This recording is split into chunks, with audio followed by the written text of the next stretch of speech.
Hi. We are entering election season, and that means that it's time to talk to our Franklin County Clerk, Jeff Hancock, and we're happy to have him with us today to talk about how we can prepare and be ready to go vote this May 17th. So welcome, Jeff Hancock. Yeah, Kathy, nice to see you, and I'm glad to be here. It's always a pleasure meeting with you guys, and I appreciate you all helping us get the message out about elections, election integrity, and just the overall setup that we have going this year.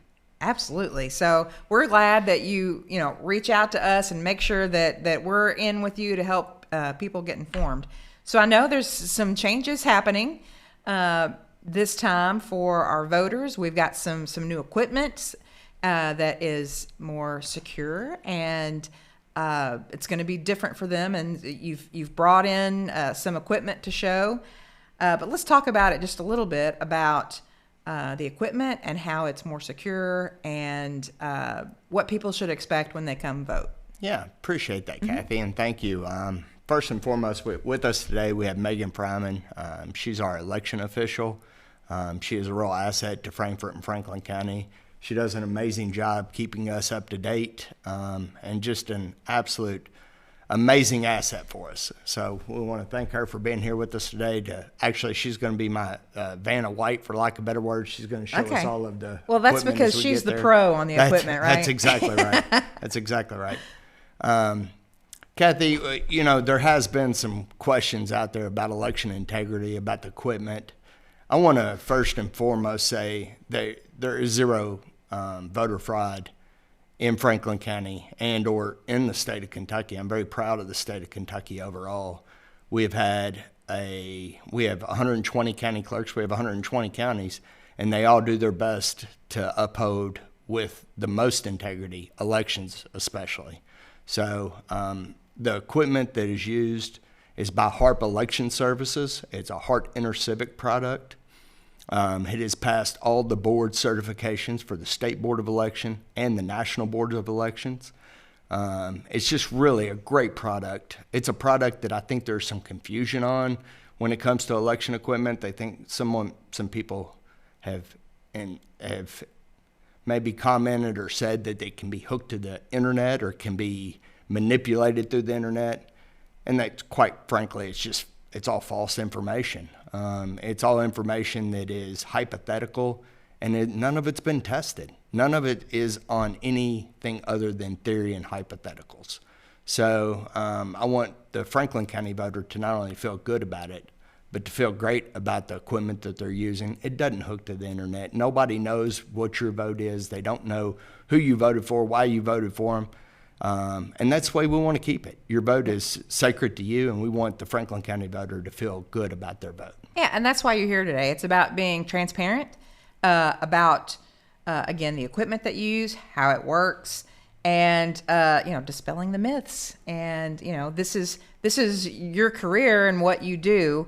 And again, another important reason why you're here to tell the folks of Franklin County how things work. So again, super to have you here. So let's get into it. What do we got? I mean, you have all of this equipment, so let's talk about it. All right, Kathy, thank you again. We've got brand new equipment. We'll be the first votes on it ever. It's really kind of exciting. We were able to completely rehab our election equipment. And the reason for that was there's a need. There was a need to make it more handicap and more friendly to the overall public. And there's also some House bills out there that have passed that we have to have a paper redundant backup. And the paper redundant backup we could have done with the old machines that we used to have, the old scanning machines that we used to have. But we couldn't do it with our ADA equipment. Our ADA equipment never was set up to print. So the new equipment came about because we had to meet standards that the legislative body put in front of us. And this equipment, I'm really, really excited to roll it out for Franklin County.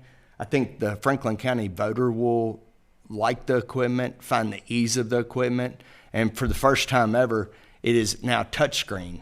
It is no longer that old road dial only. It used to be we were such a seasoned group of people that we were so seasoned to the old road dial for the electronic equipment. This is now a touchscreen that can be used by the voter all the way through. The first piece that I want to show is actually, it's our acceptor. It's what reads all the votes as they go through. Not all ballots are created the exact same way. And when I say that, some are two-sided, some have one race, some have four races. Remember, this is a primary election. So what we're doing is going through and picking the candidates that will move on to the November race. This is an example of the zero tape, and that's just one of the security pieces. Every day when they show up from the security piece, every day when they show up, the poll worker will be able to print that zero tape out. And off the poll worker, they'll be able to, from the poll worker, they'll be able to provide that 0 votes have been on this piece of equipment, which, I mean, that ought to make everybody feel pretty secure, because all polling locations and all precincts will be set up with the equal amount of Republicans and Democrats. Okay. So somebody is always looking over and making sure that the integrity is there by partisan election processes. Of course. Yeah. The second piece is the one that I was talking about earlier. It's the ADA accessible piece. And the reason I like the ADA accessible piece is because it is not just a stagnant piece. It's not one that sits still. It's made to roll a wheelchair under. It has the touch pad that can, the pad that can go with it, and the screen is touch face accessible. So you can touch it just like what you would any of your electronics, your phone, or any of that nature. You can use that piece of equipment with a sip and puff machine, or sip and puff straw. Okay. Or you can also use it touchscreen or with the accessible roll pad that we have. So that's completely accessible for someone with any disability. Absolutely. Okay. 100%. That's the piece of equipment that we had to make this election, to make us compliant with the state regulations. Sure. That machine then will do something that it's never done before. It prints you out a solid, and I want Maygan to hold that ballot up. That's an already voted ballot, of course, and that's a hypothetical ballot. It doesn't have any real elections on it. It's just a hypothetical ballot. But on each side of the ballot, you can see the barcodes. That's what makes the actual ballot read through the ballot reader. Okay. If that doesn't have that, it will never read. It is accessible only to Franklin County and only to the ballot that is voted that day. So you vote the ballot on the screen, then it prints it out. You get a chance to have a second look. Oh, well, I didn't mean to vote that. Oh. So you can now spoil that ballot. The election worker can help you spoil it. They can get you a new ballot set up, and you can re-vote it. Okay. This is a second line of ability. Okay. Now you'll take that ballot over to the recorder. It's going to record directly in. As it records in, it's going to have a screen that pops up that says, "Thank you for voting." So with that, it's going to give voters the opportunity to kind of double check their votes that they're casting, to make sure that they did the right thing, that they cast who they wanted to, and then they get to see their ballot being processed. Absolutely. Okay. And what's really important about that is, when I said not every ballot's created equally, that on the back of the ballot is a prime example. Well, you voted the front, but you didn't get the opportunity to take the time to look at the back. Okay. So you put that ballot in there, it didn't vote it, and it spit it back out and said, "Hey, you missed a race. Hey, remember me." It's going to bring it to your attention. Yeah, I'm the judge, or I'm the amendment that's on the back of the ballot. Okay. So you mark that, or you don't mark it. If Maygan will slide that back in, it's still not going to take it. It's going to say that you've missed this race, spits it back out. Now, Maygan can hit on the machine where it says cast ballot as it's written. So you can do it anyway. Yes. I If didn't the want to vote voter for says those. that race just not important to me, Yeah. that amendment's not important to me, Right. it will still take it. It still gives you the ballot. It Okay. means the races that you voted. But you have to clarify that. Yes. Okay. You now have to clarify it. So then the next question that comes to me as devil's advocate, because this will happen. So how are people assured that when you spoil your vote, that it doesn't get counted? Because it goes in a separate slot that is on the front that is only accessible to, and it's a one-way slot. Okay. It's not accessible to anybody else. It drops down in. So there's no chance that somebody's voting twice. That's absolutely 100% correct. All right. We just want to make that clear. Yeah. All right. All right. So are we going more with equipment? The next piece is a piece that you'll probably never see as a voter. Okay. It's the print on demand. Now we've gone to vote centers. We're not all voting in the one location that we were, the one little precinct. So now we have vote centers that are more accessible to all the voters. They're open for more days. So we have to be able to provide the voter with the correct ballot. Okay. This is a machine that allows us to print the ballot that meets the voter. We're double checking that by checking them on the e-poll book. We're taking that code directly over to that machine, printing the ballot, and then after the ballot prints out, it will scan on the exact same machine. Okay. It all is, once again, the redundance of it is the barcode on the side that will only let it accept Franklin County ballots for this race into this tub. Okay. So since you brought it up, I want to move to just real quick. You talked about the voting centers and how it's, again, everybody's used to having their little precinct that they go to and they go and vote, but things are changing. Things are different. So why don't you kind of explain why that has happened and, what people should expect when they go to the voting centers and how will they find out where they're supposed to go and all that stuff? Yeah. And that's a great question. Yeah. We started all of this because of a pandemic. If we can ever say anything had an adjustment on something, it would have to be that we adjusted because of the pandemic, and it's become something that's productive that's come out of it. So it's a good thing. Yes. Okay. Before you had 12 hours to vote, period. There were very little other options, and if you couldn't vote in that 12-hour period, you just didn't vote. Right. Now that was at 37 locations for 44 precincts. Now what we've done is there are 3 early days of voting. There's the Thursday, Friday, and Saturday before the election, which are the dates of May the 12th, the 13th, and the 14th. On May the 12th and 13th, we'll be open from 8 a.m. to 6 p.m. at 2 locations. We picked 2 locations, one you're familiar with and one is a new one. Okay. The one that you're familiar with is the old plant board building downtown on 2nd Street. So that's still going to in play? Yeah, absolutely. Okay. We felt like it was a good central point. It's a good walking point, and it has a bus route on it. So anybody not accessible or can't get out or doesn't have transportation, they can still get to this location. The other one we picked was the Capital City Christian Church. There was a lot of thought put into this. The Capital City Christian Church gives us the opportunity to pick up a 70,000 car traffic count. Okay. I mean, it's the largest corridor in Franklin County for traffic count. We put it where the people are. Okay. Anybody can drive by during those dates, the 12th, the 13th, or the 14th. On the 12th and 13th, from 8 a.m. to 6 p.m., which is the Thursday and Friday. And then on Saturday, it'll be 8 a.m. to 1 p.m. Okay.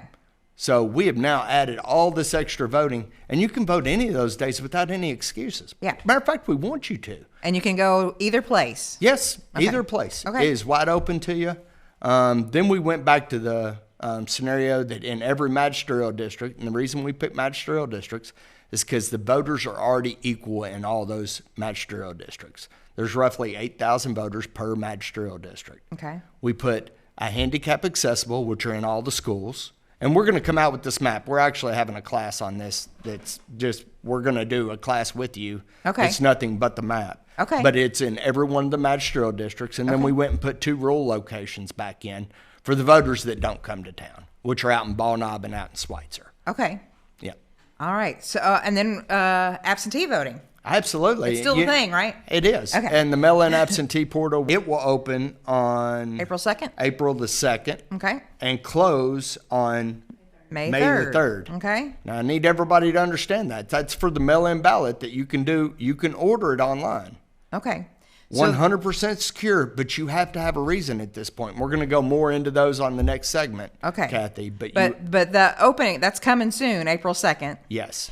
And you can go to franklin.countyclerk.us/elections to get that information. I think you all even have a QR code. This is something that we think is revolutionary. Okay. It'll show you where your voting locations are. It'll show you when you can vote. I really am proud of our website and the hard work that we put into it.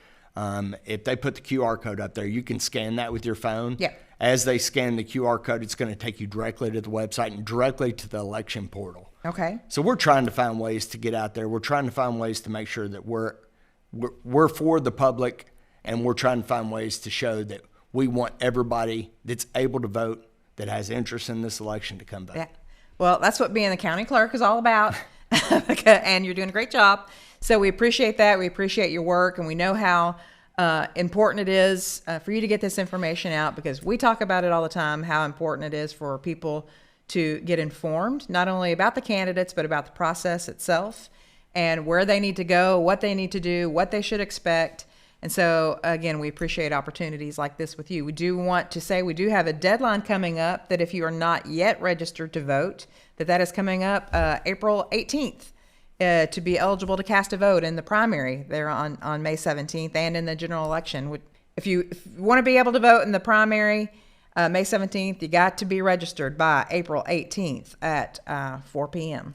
So that's also on our website as well. And that's also on the website. Probably you can get there by the QR code. Ding, ding, ding. So anyway, thank you so much for being here. Was anything else you want to share with us now? I know you're going to be back. We're going to be doing this a couple more times, because that's how important it is, people.